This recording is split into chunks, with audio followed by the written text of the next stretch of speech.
عزیزان گرامی وقار، تاریخ اسلام میں خلافت کا تیسرا دور ختم ہوا سیدنا عثمان ابن عفان رضی اللہ تعالیٰ عنہ کی شہادت کے ساتھ ہی۔ فتنوں کا ایک دروازہ کھل چکا تھا۔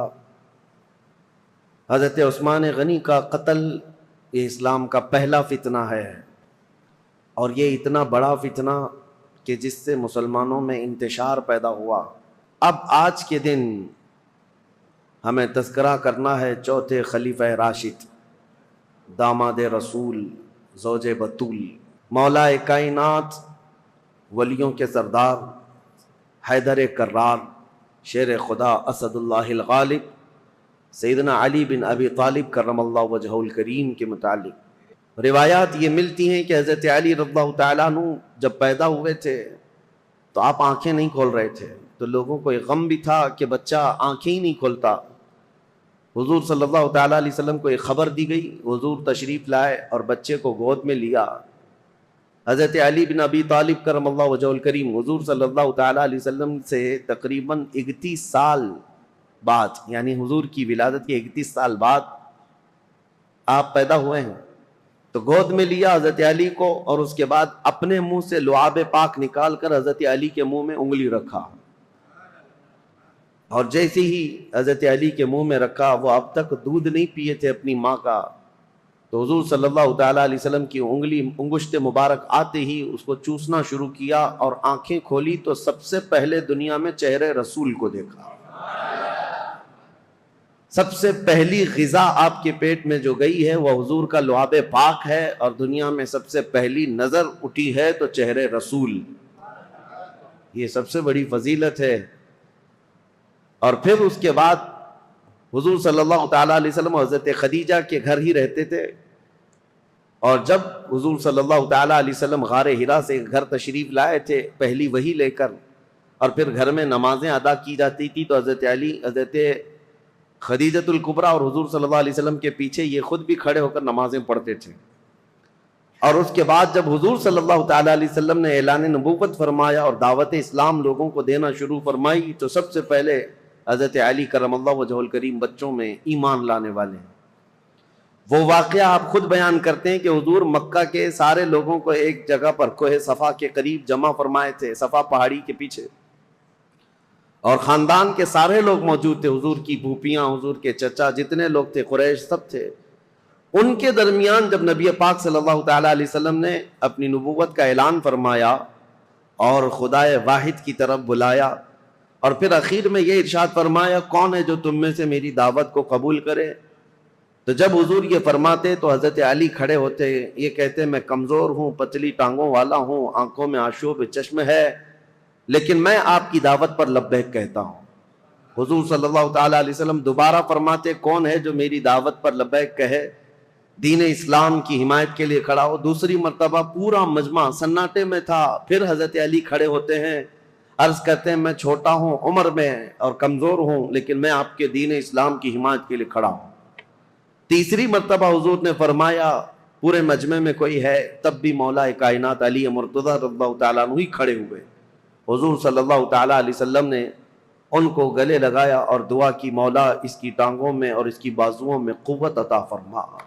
نبی پاک صلی اللہ تعالیٰ علیہ وسلم کی دعائے پاک کا اثر تھا کہ پھر دنیا نے انہیں پہچانا ہے، اور اس کے بعد پھر صحابہ خود کہتے ہیں حضرت علی کی طاقت کے مثل ہم میں سے کسی کی طاقت نہیں تھی، وہ حیدر کرار شیر خدا بن کر پوری دنیا میں چمکے ہیں۔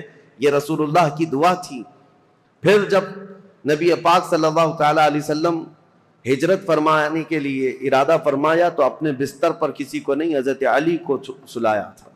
یہ سخت رات تھی، اور انجانے میں اور غلطی میں کفار و مشرکین جو حضور کے قتل کا منصوبہ بنائے ہوئے تھے، گھر میں داخل ہو کر جو سویا ہوتا بستر پر اس کو قتل کر دیتے۔ حضرت علی کرم اللہ وجہہ الکریم کو حضور صلی اللہ علیہ وسلم نے اپنے بستر پر سلایا تھا اور کہا تھا میں جا رہا ہوں مدینے، اور صبح ہونے کے بعد میرے پاس جو کفار و مشرکین کی امانتیں ہیں وہ دے کر تم بھی مدینے آ جانا۔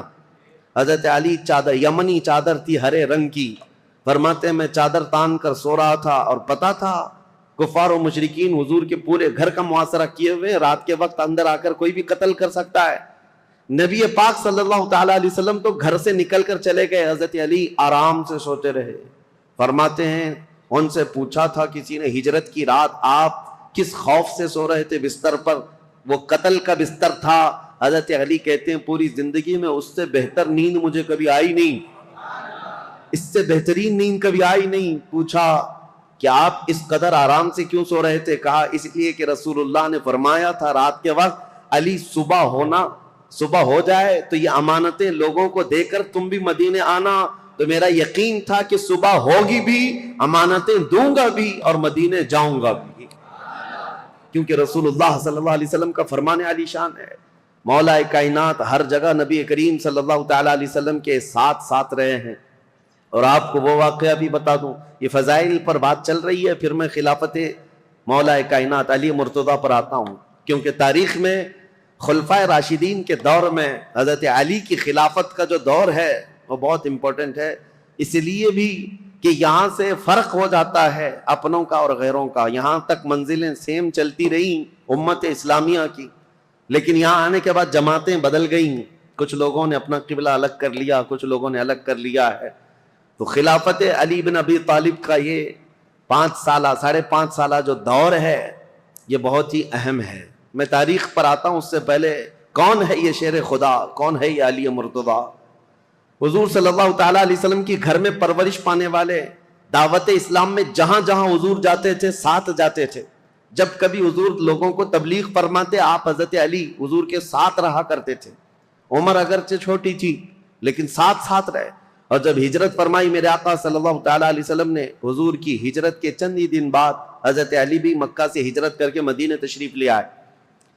اب ہجرت کے بعد 2 ہجری تھی، یعنی حضور صلی اللہ علیہ وسلم کی ہجرت کے 2 سال بعد مدینہ طیبہ میں نبی کریم صلی اللہ تعالیٰ علیہ وسلم نے اپنی سب سے لاڈلی لخت جگر سیدہ کائنات فاطمہ الزہرا رضی اللہ تعالیٰ عنہا کا نکاح حضرت علی بن ابی طالب کے ساتھ فرمایا۔ حضرت علی حیادار تھے، شرمیلے تھے۔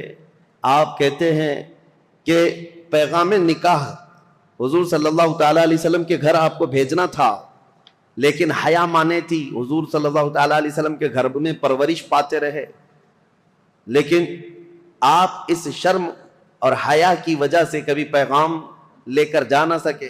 خود نبی پاک صلی اللہ تعالیٰ علیہ وسلم نے حضرت علی کرم اللہ وجہہ الکریم کو طلب فرمایا اور پھر اپنی بیٹی کے نکاح کا معاملہ سامنے رکھا۔ حضرت علی خوش ہو گئے، اور پھر اس کے بعد حضور صلی اللہ تعالیٰ علیہ وسلم نے فرمایا مہر میں کیا دے سکتے ہو؟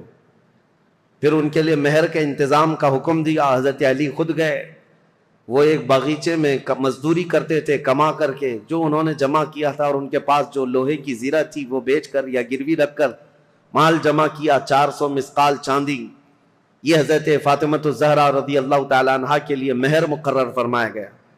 اور جو جہیز کے متعلق بہت سارے لوگ یہ کہتے ہیں حضرت فاطمہ کے جہیز میں حضور صلی اللہ تعالیٰ علیہ وسلم نے مٹی کے برتن دیے تھے، مشکیزہ دیا تھا، چارپائی اور ایک گدا، ایک تکیہ اور کچھ چیزیں استعمال کی دی تھیں۔ اس کو لے کر کے جو جہیز کا معاملہ چلایا جاتا ہے، حضرت فاطمہ کا جہیز یہ تھا۔ اس کی حقیقت بھی میں بتاؤں، حضرت فاطمہ کا جو جہیز تھا وہ پورا حضرت علی کے پیسوں سے خریدا ہوا تھا۔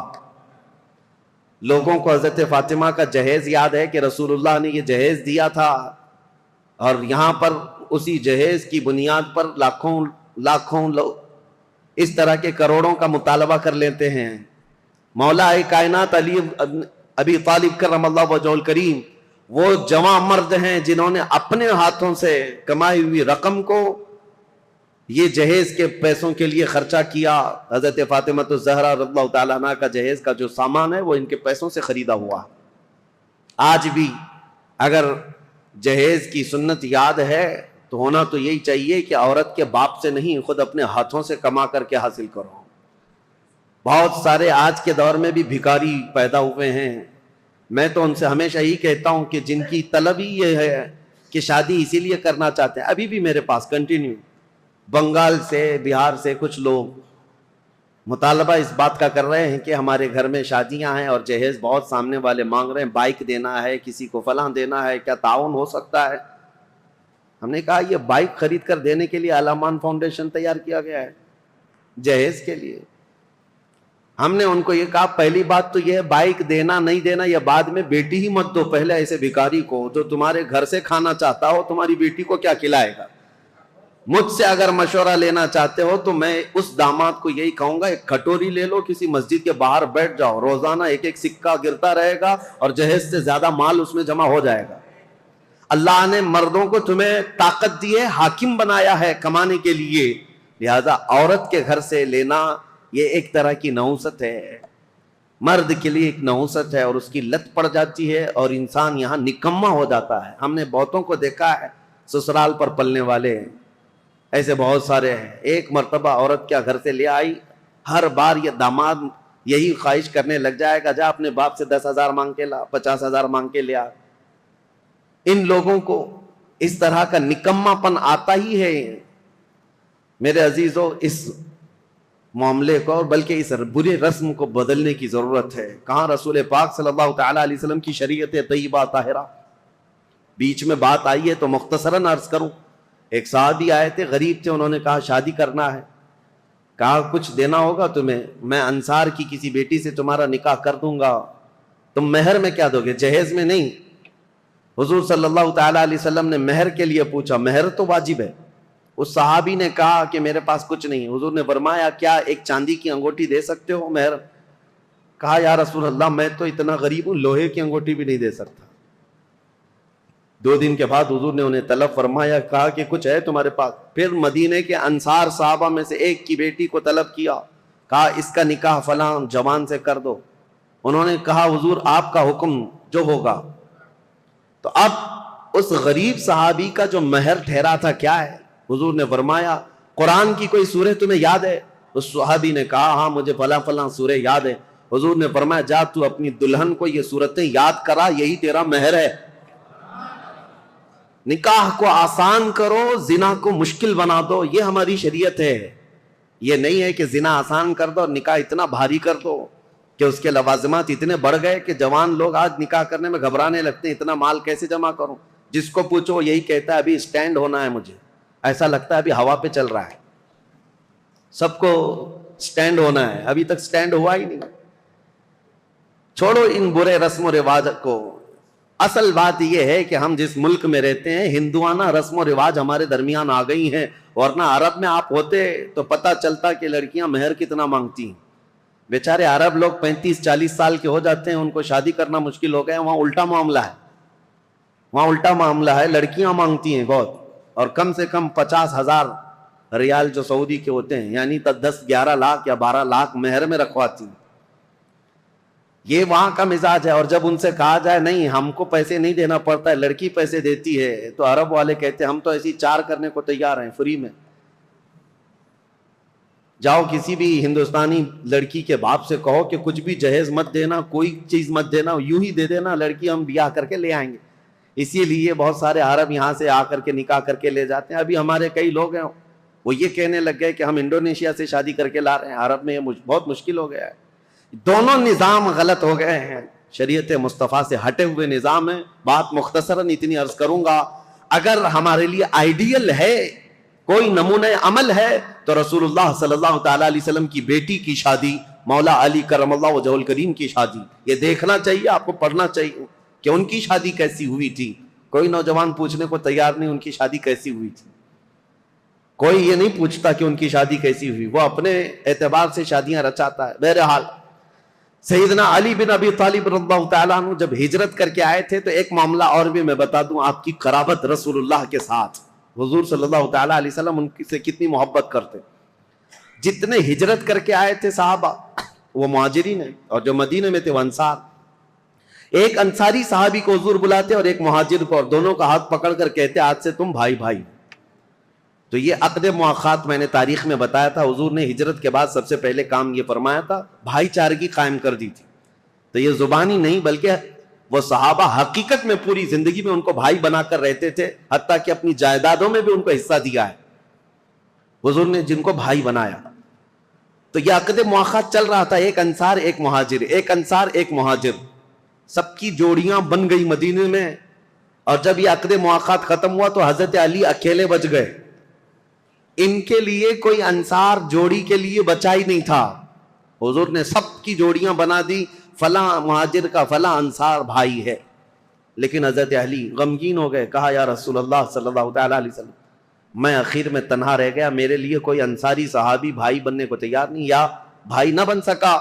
نبی پاک صلی اللہ تعالیٰ علیہ وسلم نے حضرت علی سے کہا یا علی انت اخی فی الدنیا والآخرہ، کیا تو اس بات پر راضی نہیں دنیا میں بھی اور آخرت میں تو میرا بھائی ہے.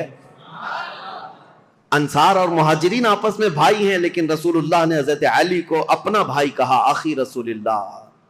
وہ حضور صلی اللہ تعالیٰ علیہ وسلم کے رشتے میں بھی بھائی تھے، اور یہ عقد مواخات جو مدینے میں ہوئی اس میں بھی حضور کے بھائی بنے ہیں. نبی کریم صلی اللہ تعالیٰ علیہ وسلم کی قرابت ایسی تھی، ایک مرتبہ یمن بھیج رہے تھے حضور ان کو وہاں کا قاضی بنا کر، تو جا رہے تھے تو حضور صلی اللہ علیہ وسلم سے عرض کیا یا رسول اللہ عمر چھوٹی ہے، مقدمات نئے نئے آتے ہیں، فیصلہ کرنا میرے لیے مشکل ہو جائے گا، میں کیسے جاؤں، ایک نئی وادی، نئے لوگ، نیا مزاج، نیا موسم. نبی پاک صلی اللہ تعالیٰ علیہ وسلم نے ان کے سینے پر ہاتھ مارا اور کہا مجھے تم پر پورا یقین ہے، جو بھی کرو گے تم اللہ اس کے رسول کی رضا کے مطابق کرو گے. اور اس کے بعد مولا کائنات علی بن ابی طالب کرم اللہ وجہہ الکریم فیصلوں میں اس قدر ماہر ہو گئے کہ پورے مدینے کے صحابہ کہتے ہیں ہم سے چھوٹی بھی چیز کوئی ہوتی تو ہم یہی کہتے کہ حضرت علی کے پاس لے چلو. حتیٰ کہ جب حضرت عمر فاروق کا دور آیا، حضرت عمر فاروق جب کبھی کوئی مقدمہ آتا تو مجلس میں پہلے پوچھتے علی ہے کہ نہیں ہے، مقدمہ بعد میں سنتے، پہلے پوچھتے علی ہے یا نہیں. حضرت علی اگر نہیں ہوتے مجلس میں، حضرت عمر کہتے علی کو آنے دو، اس کے بعد مقدمہ سنا جائے گا. اور وہ خود کہتے ہیں میں اس مجلس سے پناہ مانگتا ہوں جس میں علی بن ابی طالب نہ ہو. یہ حضرت عمر فاروق رضی اللہ تعالیٰ عنہ فیصلہ لینے میں حضرت علی کرم اللہ وجہہ الکریم کی یہ مہارت تھی، یہ رسول اللہ کے صرف دست مبارکہ کی بات تھی.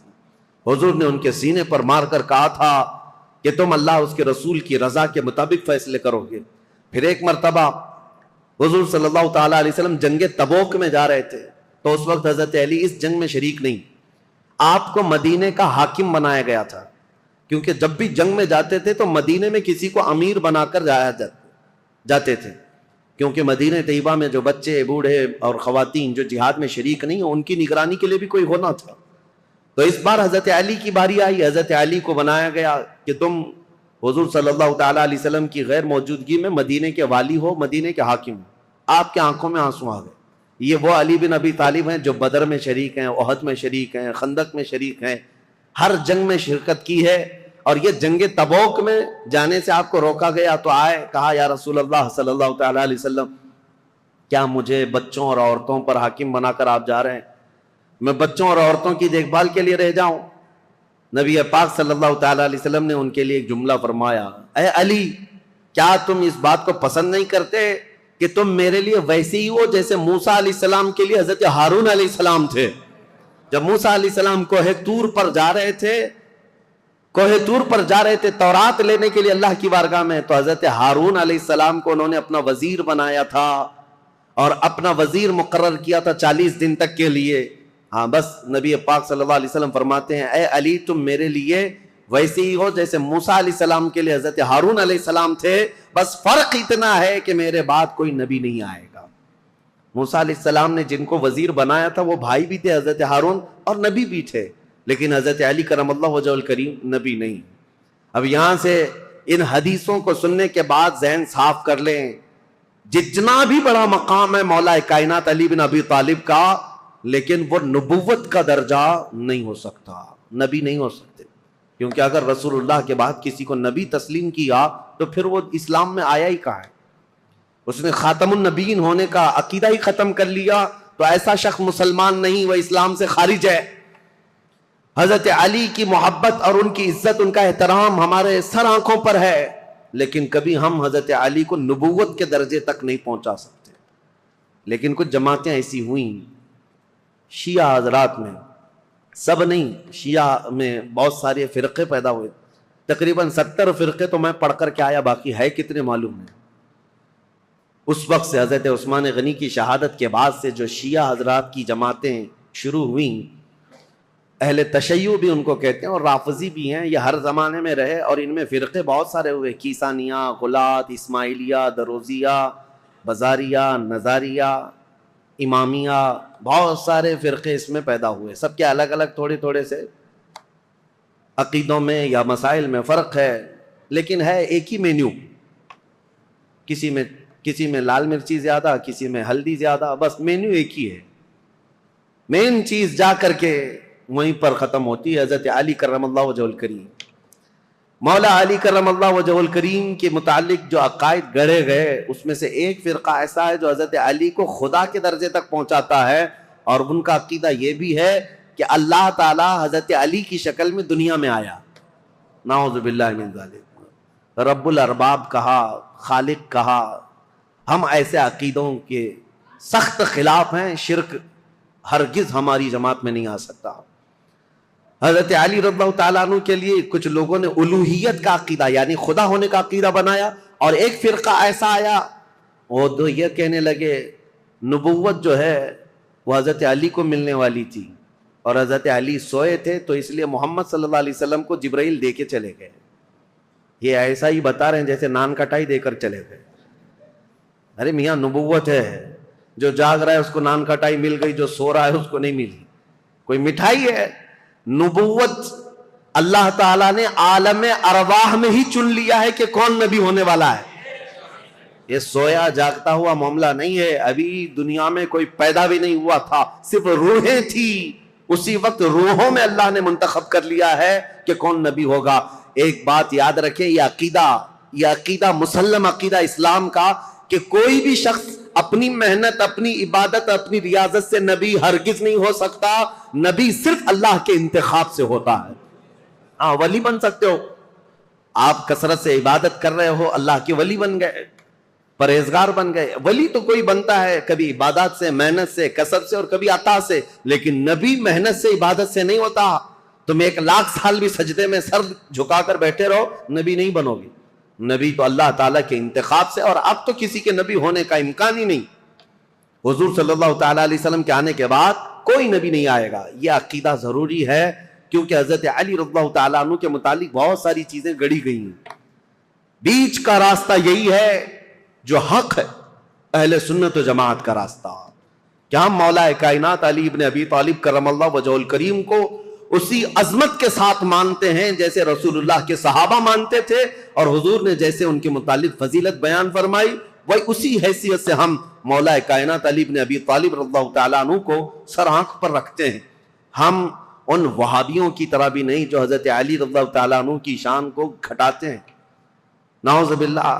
ہم برسر اعلان یہ کہتے ہیں کہ رسول اللہ صلی اللہ تعالیٰ علیہ وسلم نے غدیر خم پر یہ خطبہ ارشاد فرمایا تھا، من کنت مولا فہذا علی مولا۔ یہ حدیث اتنی تواتر کے ساتھ ہے کہ اتنے صحابہ اور اتنے لوگوں نے اس حدیث کو بیان کیا ہے کہ ان کا جھوٹ پر جمع ہونا محال ہے، اس لیے یہ حدیث بڑے اعلیٰ درجے کی ہے۔ میرے آقا صلی اللہ علیہ وسلم نے فرمایا تھا، میں جس کا مولا ہوں علی بھی اس کے مولا ہے، علی بھی اس کے مولا ہیں۔ اب اس حدیث کو لے کر کے بھی بہت سارے لوگ ہنگامہ مچاتے ہیں کہ رسول اللہ صلی اللہ تعالیٰ علیہ وسلم تمام نبیوں کے مولا ہیں، تو حضرت علی نبیوں کے بھی مولا ہیں، وہ نبیوں کے اوپر بھی لے کر چلے گئے، کیونکہ یہ حدیث ہے۔ حضور نے فرمایا مولا کے عربی میں کئی معنی ہیں۔ مولا عربی میں جو ہے آقا کو بھی کہتے ہیں، غلام کو بھی کہتے ہیں، مددگار کو بھی کہتے ہیں، دوست کو بھی کہتے ہیں۔ عربی کی شد بدھ رکھنے والا وہ سمجھے گا کہ کہاں کیا معنی لینا ہے۔ اسی طرح سے اگر عربی کی ترجمے کرنے لگ جائیں تو پھر اوٹ پٹانگ حرکتیں شروع ہو جائیں گی، جیسے گوگل ٹرانسلیٹ کر کے دے دیتا ہے، وہ کچھ بھی جیسا ہو اسی طرح سے اٹھا کر دے دے گا۔ ایک لفظ عربی میں آتا ہے اور اس کے 70 معنی ہیں، کسی کے 50 معنی، کسی کے 500 معنی۔ عربی کی ڈکشنری اگر آپ سمجھنا چاہیں تو بہت وسیع ہے، سمندر ہے یہ عربی لغت، یہاں تک کہ ایک ایک لفظ پر لوگوں نے کتاب لکھ ڈالی ہے عربی کے ایک ایک لفظ پر۔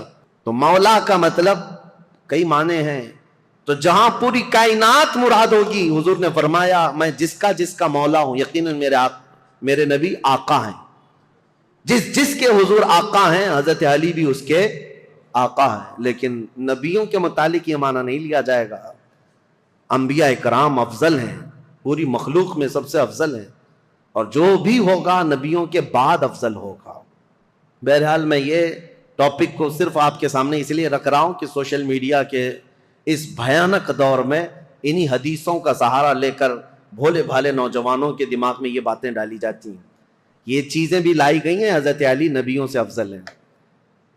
نہیں، اللہ کے انبیاء جتنے نبی ہیں وہ کائنات میں روئے زمین میں سب سے افضل انسان ہیں، اور ان کے بعد دوسرے صحابہ میں افضلیت ہے.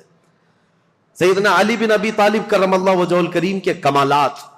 اب میں آپ کو کیا بتاؤں کہ قرآن پاک کی جو آیت میں نے پڑھی ہے، محمد الرسول اللہ والذین معہ اشداء علی الکفار رحماء بینہم تراہم رکعا سجدا، ان میں یہ چاروں خلفائے راشدین کا ذکر آ گیا ہے. یعنی مفسرین یہ فرماتے ہیں اس آیت میں حضرت علی رضی اللہ تعالیٰ عنہ کا ذکر بھی ہے.